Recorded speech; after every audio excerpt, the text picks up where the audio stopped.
Bismillahirrahmanirrahim. Assalamualaikum everyone And welcome to Kids Expertise Platform. Today we are excited to share some wonderful insight about enchanting season of spring.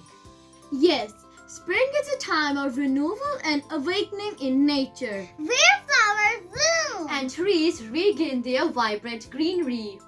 As winter bids farewell, the temperature begins to rise, bringing a sense of warmth and freshness to the air. cherry blossom, tulips, and daffodil bloom during spring. This season is known for its pleasant weather and making it perfect for the outdoor activities, Like picnic.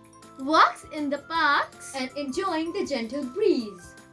In conclusion, spring brings joy and new beginnings to our world. So it's time to enjoy the simple beauty That make our life bright.